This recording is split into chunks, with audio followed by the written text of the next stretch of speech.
He had no name in the scrolls of Rome, no monument, no song, just bone fragments buried in forest mud, and a skull shattered beyond recognition. When the Teutoburg sky opened with rain and blood, he stood and bled in silence, his face torn away, his screams drowned by thunder and the screams of dying comrades. His legion perished. His body was never recovered. History forgot him, but the forest did not. The trees remember. The earth remembers.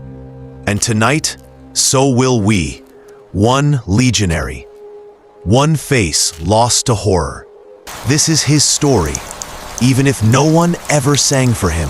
The Battle of Teutoburg Forest was more than a Roman defeat. It was a slow, suffocating massacre.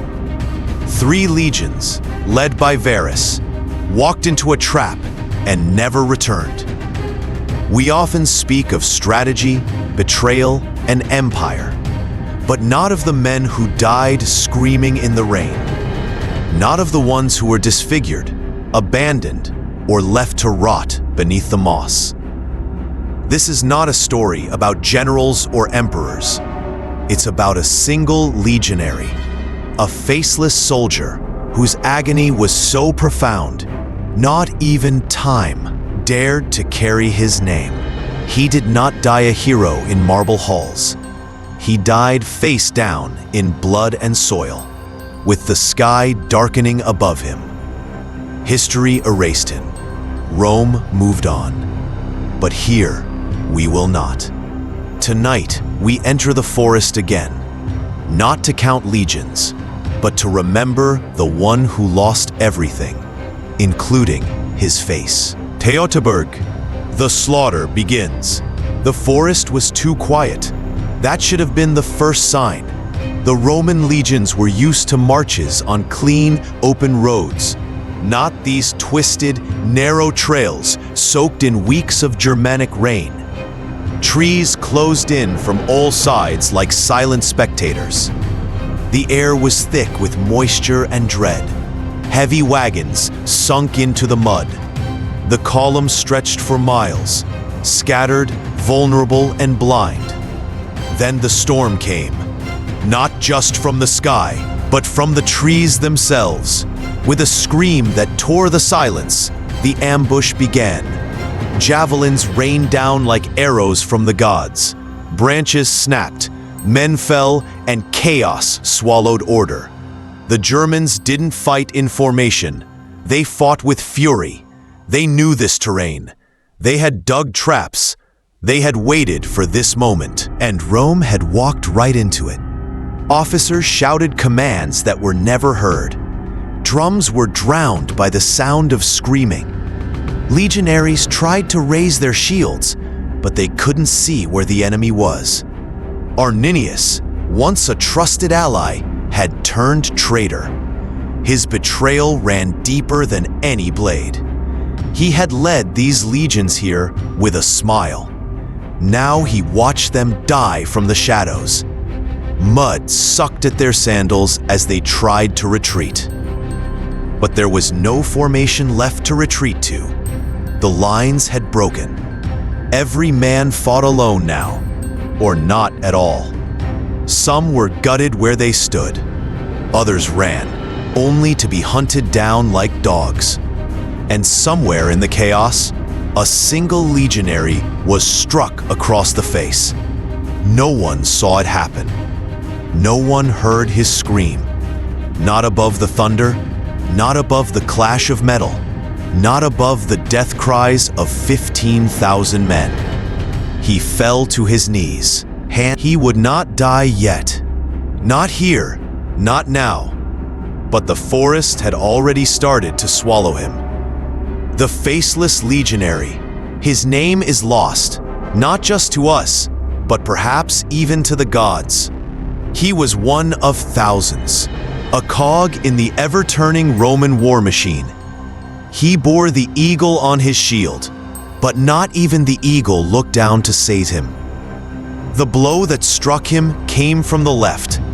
Not a sword, but something heavier. A tribal axe.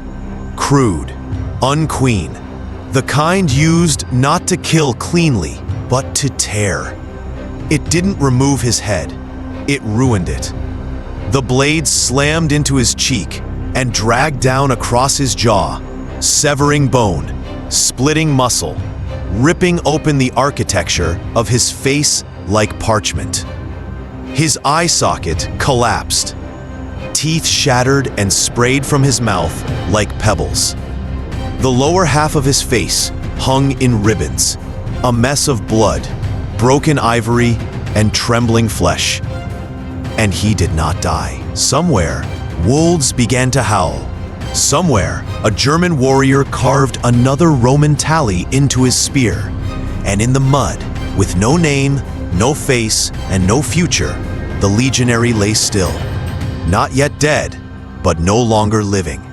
He would be buried not by hands, but by time. Aftermath. Bones, silence, and forgotten graves. 6 years passed. The empire shifted. Emperors rose. Statues were carved. Roads were built. And somewhere far from the politics of Rome, in the dense shadows of Germania, bones slept beneath moss and silence. When General Germanicus finally returned to Teutoburg in 15 AD, he did not find soldiers. He found a graveyard with no markers, no tombs, no songs. Only bones, stripped, scattered, broken. Thousands of them. Some hung from trees, skulls nailed to bark as trophies of humiliation. Others were chewed, cracked open by animals, weathered by rot and seasons. There were no shields left, no armor. The forest had taken it all. What remained were pieces, rib cages torn open, femurs snapped, teeth blackened by time. And somewhere in that field of death lay the faceless one. His skull, if it survived, would have been unrecognizable, split and eroded by trauma and time. No historian would pick it up and wonder who he was. No monument would ever etch his name. Even his legion, the 17th, was never reformed. Rome erased it from the books, as if to pretend it had never existed. Germanicus buried what he could, but most were left as they were, offerings to silence. Not even a fire to warm them. Not even a prayer, just wind. The trees grew thicker over the years. Roots wrapped themselves around ribs and skulls. Leaves fell gently like veils over history. Travelers avoided the place. Locals called it cursed. But the forest remembered. It always does. And in that graveyard of silence, beneath layers of time, a faceless legionary still lay, not dreaming, not resting, but waiting. Not for vengeance, not for redemption, just for someone, anyone, to say he mattered. Rome never cared. Rome did not weep for its dead. It calculated them. In the marble halls of the Senate, the names of the slain were spoken like numbers on a ledger. 3 legions lost, they said. A governor fallen. Equipment stolen. Honor wounded. But no one said the name of the man who died with his face torn away. No one ever would, because Rome did not care for the broken. It remembered only the victorious. And triumphs were held for men who conquered, not for those who suffered. Statues were sculpted for emperors, not for soldiers whose last breath was swallowed by dirt. The faceless legionary, he was not a tragedy to Rome. He was an embarrassment, a reminder that even the mightiest machine can bleed. His family, if they still lived, would have received nothing. No burial, no pay, not even the dignity of knowing where his bones fell. To Rome, he was simply missing. But he was never truly missing. He was right there, beneath the roots and moss, beneath the echo of forgotten marches. He never left. Rome just stopped looking. And perhaps that was the cruelest part. Not the pain, not the blood, but the erasure. In the years that followed, senators debated new laws, emperors changed hands, coins were minted with new faces. But no coin would ever bear his. No historian would write of him. No mother would light a candle for him. No poet would give him verses. Pause. He had done his duty. He had died as Rome asked, and still he was abandoned. Because when the eagle falls, Rome simply sends another. But when a man loses his face in her name, she looks away. He did not ask for glory. He did not seek marble statues or eternal fame. Like thousands of others, he marched because he was told to. He fought because Rome demanded it. And he died, not on a battlefield, but in a swamp, in a storm, with half his face hanging from bone. And no one to hear his final breath. But what if someone had heard it? What if, across 2,000 years, we could bend our ear toward the forest and listen? Not for the clash of arms or the roars of generals, but for the quiet whimper of one dying man. A whisper, a plea, do not forget me. And we won't, not here, because history is not just written in victories. It's etched in suffering, in the cries that never made it home, in the bones that were never buried, in the names that were never spoken. He was a legionary. He carried the weight of empire on his back, even as the rain washed away his identity. And while Rome may have looked away, the forest never did. The soil remembers. The wind remembers. The ravens, the trees, the ghosts of Germania, they remember. And now, so do we.